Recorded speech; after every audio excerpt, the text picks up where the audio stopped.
और बेहद ही अहम ये missile, air to surface missile जिसका इस्तेमाल किया गया। भारत ने पाकिस्तान का JF-17 मार गिराया है। पंपोर में पाकिस्तान का JF-17 जिसका मलबा गिरा हुआ है। ये देखिए किस तरह से मिसाइल अटैक जो हैं उसकी तस्वीरें पाकिस्तान से लगातार सामने आ रही हैं और JF-17 की तस्वीरें भी हम आपको दिखा रहे थे किस तरह से शॉट डाउन है। एक पूरी फ्लीट जो है पाकिस्तान की तरफ से भारत के खिलाफ यूज करने की कोशिश की गई, लेकिन JF-17 को भारत ने स्ट्राइक डाउन किया और इसका मलबा जो है पुलवामा के पंपोर इलाके में गिरा हुआ है। फायर ब्रिगेड की टीमें उस पर आग पर काबू पाने की कोशिश कर रही थी। दूसरी तरफ डिप्लोमेटिक चैनल से भी भारत ने मोर्चे खोल दिए हैं। भारत डिप्लोमेटिकली भी लगातार तमाम देशों को अपने साथ ले रहा है शिका, चाहे यूएस की बात की जाए, यूके की बात की जाए, यूएई की बात की जाए, सऊदी की बात की जाए, रशिया की बात की जाए।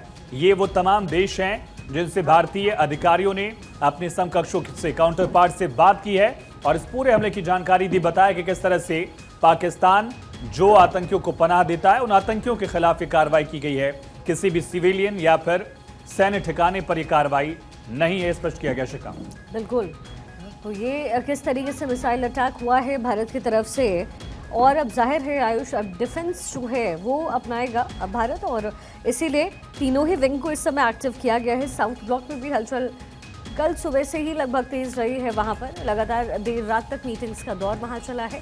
प्रधानमंत्री मोदी अपने आवास पर बैठे थे, ऑपरेशन पर लगातार नजर थी। NSA अजीत डोभाल उन तक पूरी इन्फॉर्मेशन पहुंचा रहे थे कि ऑपरेशन कहाँ तक पहुंचा है, क्या हो रहा है, रिटेलिएशन में क्या हो सकता है। इससे पहले एक पूरा रोड मैप तैयार किया गया मीटिंग्स में, जिसमें सेना प्रमुखों की मौजूदगी थी, और फिर इसे रेडी किया गया और एक तरीके से ये जो है संयुक्त कार्रवाई है जो हुई है तीनों ही विंग्स द्वारा, जल थल और जो एयरफोर्स है उसके द्वारा जो है ये इस पूरे जो ऑपरेशन है उसको अंजाम दिया गया है। ऑपरेशन सिंदूर जल थल और वायुसेना की मौजूदगी थी। ये एक संयुक्त कार्रवाई है जो कि पाकिस्तान के खिलाफ भारत से की गई है, और अब लगातार धीरे धीरे जो तस्वीर है आयुष वो और क्लियर हो रही है, पिक्चर और क्लियर हो रहा है।